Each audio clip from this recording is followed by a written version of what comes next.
Hello friends, welcome back to another video. कैसे हैं आप लोग? आई होप आप सभी लोग अच्छे होंगे और अपने स्टडी को मज़े में कर रहे होंगे।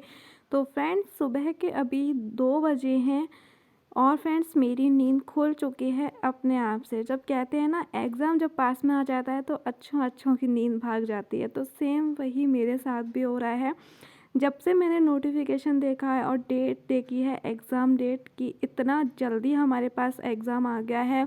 एकदम से बोलते हैं ना, सरप्राइज़ हो रहा है हमारे साथ, क्योंकि हम लोग तो उम्मीद लगा रहे थे मार्च अप्रैल की DSSB हमें देखने को मिलेगा।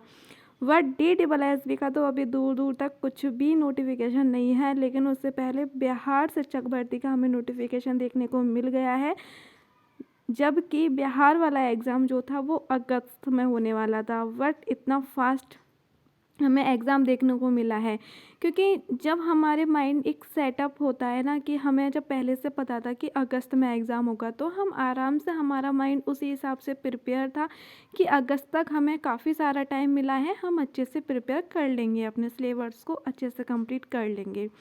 बट वहीं हमारे साथ क्या हुआ कि हमें सिर्फ 1 महीने का टाइम मिला है। तो उस चीज़ में हमें क्या करना है, अपने टाइम को बहुत ज़्यादा अच्छे से मैनेज करना है। एक तो हमारे ऊपर जो पहले से माइंड प्रिपेयर था, और अब हमें एकदम से सरप्राइज़ मिला है, तो हमारा माइंड वैसे ही डिस्टर्ब हो गया है कि इतने कम समय में हम कैसे ही अपने सारी चीज़ों को मैनेज करेंगे।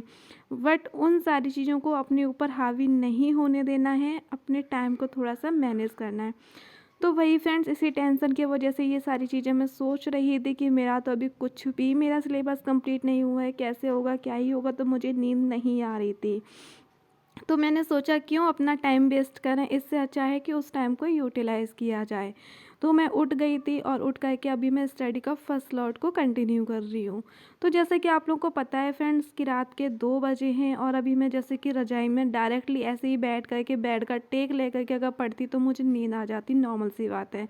लेकिन मैंने इस समय कोशिश की कि मैं मेज़ को रखूँ और उस पर अच्छे से मैं स्टडी करूँ। और थोड़ा-सा मैंने पानी भी बोतल में भर कर के रखा है, जिससे कि थोड़ी-थोड़ी देर बाद मैं पानी को सिप-सिप करके पीती रहूँ। काफ़ी लोग ऐसे होते हैं जो मेरे साथ क्वेश्चन भी करते हैं मेरे पास, कि रात में आप कैसे जग लेते हो, कैसे स्टडी कर लेते हो, आपको नींद नहीं आती? हमें तो बहुत नींद आती है रज़ाई में बैठ कर के। तो फ्रेंड्स, कुछ-कुछ टिप्स होती हैं, उन्हें हमें फ़ॉलो करना चाहिए, फिर आपको नींद नहीं आएगी। एक तो एग्ज़ाम का इतना अच्छा, मतलब कि एक अपना टारगेट बनाओ कि वो टारगेट आपकी आँखों के सामने रहे, कि नींद आपकी दूर-दूर भाग जाए। सेकंड चीज़ ये कि छोटी-छोटी टिप एंड ट्रिक को फ़ॉलो करो, जैसे कि कुछ खाने के लिए अपने पास लेकर के बैठ सकते हो, या फिर कुछ पानी पी सकते हो थोड़ी-थोड़ी देर बाद, या कॉफ़ी या चाय अपने पास रख सकते हो। तो अभी रात का 2 बज रहे थे, तो अभी कोई क्लासेस तो यूट्यूब पर नहीं थे, तो मैंने क्या किया, जैसे कि कॉमन क्लासेस होती हैं, जैसे राष्ट्रीय आंदोलन में पहले वाली क्लास में कंप्लीट कर चुकी थी, तो आज मैं भारतीय पर्वत श्रृंखला और जो बांध होते हैं वो, आज मैं से छोटे-छोटे जो टॉपिक्स थे उनको मैं क्लियर की थी। एक तरीके से कहा जाए तो भारतीय ज्योग्राफी को मैं आज क्लियर की थी। उसके बाद ये मॉर्निंग के 6 बजे का टाइम था, तो नॉर्मली मैं उठती हूँ, तो उठ गई थी। सबसे पहले टूथपेस्ट वगैरह किया, उसके बाद मैंने चायदान में चाय बनाई है। इस चायदान में पहले मम्मी बना चुकी थी, तो मैंने उसी चायदान में बना लिया, मैंने धुला नहीं है। और थोड़ी-सी भूख भी लगी थी, क्योंकि मैं लेट नाइट की जग रही हूँ, तो इस वजह से। तो मैंने क्या किया, सुबह-सुबह जल्दी से मैंने पराठे सेके 2 अपने लिए ब्रेकफ़ास्ट के लिए। वैसे मैं इतना जल्दी नॉर्मली खाती नहीं हूँ, क्योंकि 6 बजे तो मैं नॉर्मली उठ करके अपने स्टडी का फर्स्ट स्लॉट कंप्लीट करती थी। 8 साढ़े 8 बजे के टाइम पर मैं कुछ खाती थी, लेकिन आज मुझे जैसे जल्दी उठी हूँ, तो जल्दी ही मुझे भूख भी लग गई है। और चलो फ्रेंड्स, अब जल्दी से पराठे सेक लेते हैं अपने लिए और थोड़ा-सा ब्रेकफ़ास्ट कर लेते हैं, उसके बाद घर के कामों को आगे देखेंगे।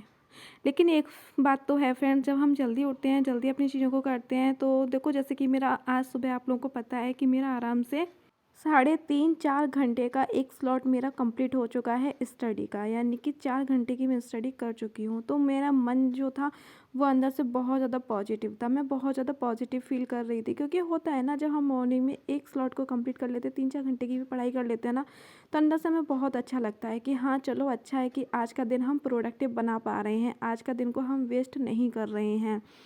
तो इस तरीके से फ्रेंड, जब भी आप स्टडी करो या फिर किसी भी टाइम पर उठो आप, लेकिन आप कोशिश करो कि चाहे 1 घंटे की क्यों ना सुबह स्टडी करो, बट सुबह मॉर्निंग में स्टडी ज़रूर करनी चाहिए। इससे जब हमारे दिन की स्टडी मतलब स्टार्ट हो जाती है, फिर वो पूरे दिन अच्छी खासी हो जाती है।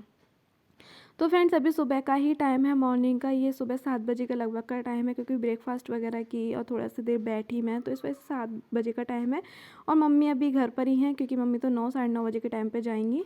तो अभी मैं जल्दी से घर के कामों को कर ले रही हूँ, झाड़ू पोंछा, जो बेसिक क्लीनिंग काम होता है वही। देखो काम तो हमें ही करने हैं, चाहे कुछ भी हो।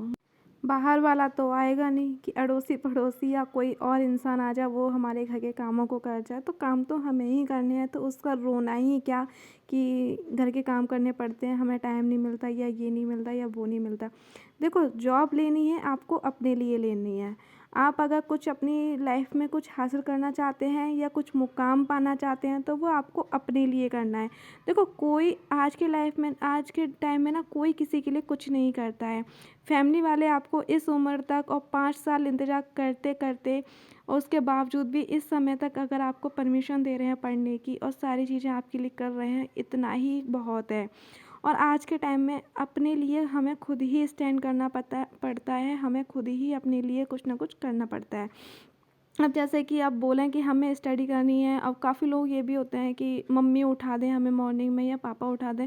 तो देखो ऐसा कुछ नहीं होता है, हमें मॉर्निंग में खुद ही उठना पड़ता है, क्योंकि हमें जॉब लेनी है, अपने लिए लेनी है, अपने टाइम को मैनेज करना है, हमें खुद पढ़ना है। क्योंकि अब हम इतने बड़े हो गए हैं, जैसे पहले बचपन में जब हुआ करता था कि हमारे पेरेंट्स हमें टोका करते थे जब हम अपना टाइम वेस्ट करते थे कि जाओ पढ़ लो, जाओ पढ़ लो, जाओ पढ़ लो। तो अब इस टाइम पे हमें कोई भी कहने वाला नहीं है कि जाओ पढ़ लो, अपना टाइम वेस्ट मत करो। तो इन सारी चीज़ों को हम इतने मैच्योर खुद से हैं कि अपने लिए किस हिसाब से हमें अपना टाइम मैनेज करना है, किस समय पर हमें उठना है, किस समय पर हमें सोना है, और कब हमें फालतू की चीज़ों में अपना टाइम वेस्ट करना है। तो ये सारी चीज़ें हमें खुद ही करनी होंगी। तो इस वजह से बहाने बनाना बंद करो, क्योंकि ये सारी चीज़ें एक तरीके से कहा जाए तो बहाने होते हैं। मैं कभी कभी मोटिवेशनल वीडियो देखती हूँ, तो उनकी स्टोरियाँ देख देख कर के मुझे खुद पे शर्म आती है कि मैं क्या ही कर रही हूँ।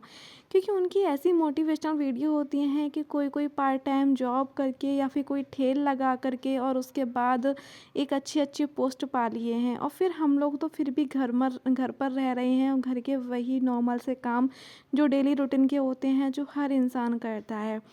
एक बात बताइए, जो लोग जॉब कर रहे हैं, है ना, जो लोग मतलब कि वर्किंग वूमेन हैं, वो भी तो अपने घर का सारा काम कंप्लीट करने के बाद फिर 8 घंटे की जॉब को कंप्लीट कर करके आ रही हैं।